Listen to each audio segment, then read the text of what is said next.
बिस्मिल्लाहिर्रहमानिर्रहीम अस्सलाम वालेकुम and welcome to Math City. आज के इस लेक्चर के अंदर हम एक्सरसाइज 1.1 का क्वेश्चन नंबर 15 एंड 16 सॉल्व करेंगे। अगर आपने अभी तक हमारा चैनल सब्सक्राइब नहीं किया तो इसको ज़रूर सब्सक्राइब करें और साथ लगे बेल आइकन पर क्लिक करें। इस वीडियो को ज़्यादा से ज़्यादा अपने दोस्तों के साथ शेयर करें ताकि बहुत सारे स्टूडेंट इससे फ़ायदा उठा सकें। तो चलते हैं आज के लेक्चर की तरफ। क्वेश्चन नंबर 14 है कि if Z1 and Z2 are two complex numbers then show that Z1 plus Z2 whole mod square plus Z1 minus Z2 mod whole square is equal to 2 into Z1 mod square plus Z2 mod square. यानी basically जो आम integer के अंदर numbers के अंदर real numbers के अंदर हमारे पास फार्मूला होता है कि a plus B whole square plus a minus B whole square is equal to 2 time a square plus b square. ये उसी तरह वही रिजल्ट है जो अब हम कम्प्लेक्स नंबर्स के लिए करने जा रहे हैं।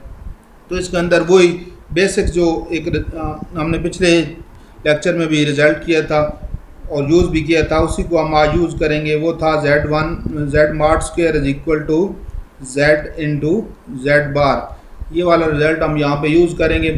तो सबसे पहले इसकी लेफ़्ट हैंड साइड ले लेते हैं और इस पर ये रिज़ल्ट अप्लाई करते हैं। तो देखें Z1 प्लस Z2 मॉड का स्क्वायर था तो इसको हमने नंबर और उसका कॉन्जुगेट का प्रोडक्ट में लिख लिया। इसी तरह Z1 माइनस Z2 को उसके प्रोडक्ट में लिख दिया है और उसके साथ कॉन्जुगेट भी आ गया। तो अब ये जो आपके पास होल कॉन्जुगेट है उसका होल बार है, इसको सेपरेट कर देंगे, दोनों के ऊपर अलग अलग से आ जाएगा। और जस्ट इसके बाद ब्रैकेट्स ओपन करनी है, यानी इन दोनों को आपस में हमने मल्टीप्लाई करवा देना है। और जो टर्म्स एक जैसी हैं और उनके साइन डिफरेंट हैं उनको हमने कैंसिल कर दिया। यानी ये Z1 Z2 बार था, ये Z1 Z2 बार था, इसके साथ कैंसिल हो गया। ये Z2 Z1 बार था और ये माइनस Z2 Z1 बार था, ये कैंसिल हो गया। अब इसमें देखें नेक्स्ट, तो जहाँ पे भी नंबर और उसका कॉन्जुगेट आ रहा होगा सेम वो स्क्वायर की फॉर्म में कन्वर्ट हो जाएगा। जिस तरह ये है तो ये स्क्वायर की फॉर्म बन जाएगी। Z2 है और उसके साथ कॉन्जुगेट है, ये Z1 है उसके साथ उसका कॉन्जुगेट है, और ये Z2 है और उसके साथ उसका कॉन्जुगेट है। तो यहाँ पे Z1 मॉड स्क्वायर हो जाएगा, यहाँ पे Z2 मॉड स्क्वायर हो जाएगा, इस तरह Z1 मॉड स्क्वायर हो जाएगा और Z2 मॉड स्क्वायर हो जाएगा। तो ये दोनों जो कि सेम टर्म्स दो दफ़ा आ रही हैं तो ये मिलके 2 टाइम्स हो जाएगा और इसी तरह ये और ये मिलके 2 टाइम्स हो जाएगा। और फिर उसमें से हम क्या करेंगे 2 कॉमन ले लेंगे तो ये हमारा रिज़ल्ट प्रूव हो जाएगा। तो ये बहुत सिंपल सा एक रिज़ल्ट था, बस जस्ट इसमें से ये वाला रिज़ल्ट अप्लाई करना था और छोटी मोटी कैलकुलेशंस हैं, प्लस माइनस और प्रोडक्ट वगैरह करनी है। तो ये बहुत सिंपल सा एक रिज़ल्ट था जो हमने सॉल्व कर लिया। तो नेक्स्ट हमारे पास जो है क्वेश्चन नंबर 15 है कि prove that mod of A Z plus B over B bar Z plus A bar is equal to 1 for z mod is equal to 1। एक ऐसा नंबर जिसका मॉडुलस 1 हो z, उसके लिए ये रिज़ल्ट हमने प्रूव करना है। तो इसमें भी वही वाली चीज़ हम यूज़ करेंगे जो पिछले क्वेश्चन में और उससे पिछले क्वेश्चन के अंदर हमने किया था कि z mod square is equal to z into z bar. तो लेफ्ट हैंड साइड लेते हैं तो स्क्वायर कन्वर्ट हो गया जी नंबर और उसके कॉन्जुगेट के अंदर। अब ये वाली जो बार है नेक्स्ट स्टेप में ये इन पहले होल बार थी, अब दोनों नंबर्स पे अलग अलग यहाँ पे आ जाएगी, यानी ऊपर वाले नंबर पे अलग से बार आ जाएगी और डिनोमिनेटर पे अलग से। अब नेक्स्ट स्टेप के अंदर ये क्या होगा कि ये हर नंबर पे अलग अलग शिफ्ट हो जाएगी। तो यहाँ पे ए जेड के ऊपर अलग बार आ गई और बी के ऊपर बार, इस तरह बी बार जेड था तो अब B bar Z whole bar हो गया, प्लस ए बार पहले था और एक बार ये थी तो ये डबल हो गया। अब जहाँ जहाँ पे डबल बार होगी वो बार कैंसिल हो जाएगी। मसलन इसके ऊपर डबल बार है तो ये सिंपल ए में कन्वर्ट हो जाएगा और यहाँ ये सेपरेट हो जाएगी, यानी ए जेड बार था तो ए बार जेड बार अलग और यहाँ पे बी डबल बार और जेड बार तो ये अलग अलग हो जाएगी।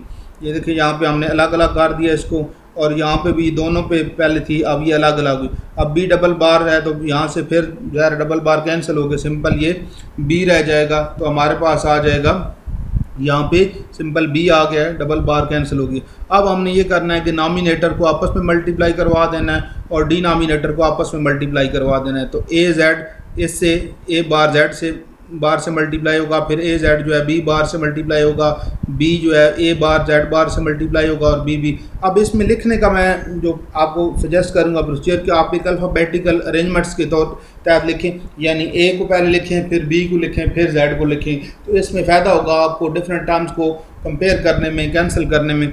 तो हम यहाँ पे है जी ए बार जेड बार, तो हम ए वाली टर्म्स दोनों पहले इकट्ठी लिख लेते हैं। फिर यानी देखें ये मैंने कर दिया दोनों ए इकट्ठे और फिर दोनों जेड इसमें से। फिर यहाँ ए जेड बी बार था तो मैंने लिखा है ए बी बार जेड, यानी सीक्वेंस मैंने इस तरह रखा है ए बी और जेड, इस तरतीब से तमाम नंबर्स को लिख दिया है। फिर बी जब इससे मल्टीप्लाई होगा तो आना चाहिए था बी ए बार जेड, तो मैं इसको लिखूंगा ए बार बी जेड, ताकि सीक्वेंस जो है मेरा सेम रहे। फिर बी बी बार आ जाएगा। डोमिनेटर में क्या होगा, बी बार जेड और बी जेड बार है तो दोनों बी इकट्ठे बी बार और जेड इंटू जेड बार हो जाएगा। फिर बी बार जेड ए से होगा तो मैं लिखूंगा ए बी बार जेड, तो ताकि सीक्वेंस जो है वो मेरा सेम रहे। फिर ए बार बी जेड इसको लिख दिया और फिर ए बार। अब जहाँ पे डबल बार होगी वो तो ज़ाहिर पहले हम उसको कर चुके हैं। अब क्या होगा कि जहाँ पे भी कोई नंबर और उसका कॉन्जुगेट एक साथ आ रहा होगा तो उसका मॉड का स्क्वायर हो जाएगा। मसलन इस टर्म के अंदर, इस टर्म के अंदर, फिर इस टर्म के अंदर, और ये जो 4-5 टर्म्स हमारे पास बनती हैं इनमें होल मॉड का स्क्वायर आ जाएगा। अब होगा क्या कि जहाँ पे जेड मॉड चूँकि हमें गिवन है 1 की इक्वल है, तो ये वाली टर्म जो है यहाँ से ये भी 1 हो जाएगी, ये भी 1 होके कैंसिल नहीं करनी, लेकिन यहाँ पे इसकी 1 आ जाएगा। वैसे यहाँ पे आपको दिखाने के लिए कह रहा हूँ कि ये टर्म यहाँ से ख़त्म हो जाएंगी। अब ये जब इसमें से हट जाएगी तो पीछे हमारे पास जो टर्म बचेंगी वो ये है। अब इसमें फिर मैं ज़रा सीक्वेंस में इसको लेके जाना चाह रहा हूँ, तो यहाँ पे ए मॉड स्क्वायर एंड पे है, इसको पहले लिख लेता हूँ, इसको बाद में, बाकी टर्म्स अपनी जगह पे रहें। तो इसको जब इस सीक्वेंस में लिखा है तो देखें एक जैसी टर्म्स हैं ऊपर नीचे, यानी जो ऊपर वाला एक्सप्रेशन है वो नीचे वाला सेम है, तो ये कैंसिल होके क्या आ जाएगा मेरे पास 1 आ जाएगा। और यही मुझे प्रूव करना था। ये बहुत सिंपल सा क्वेश्चन है, दोनों बहुत सिंपल हैं, लेकिन एग्जामिनेशन पॉइंट ऑफ व्यू से दोनों बहुत ही इम्पोर्टेंट हैं। तो आज के लेक्चर में इतना ही।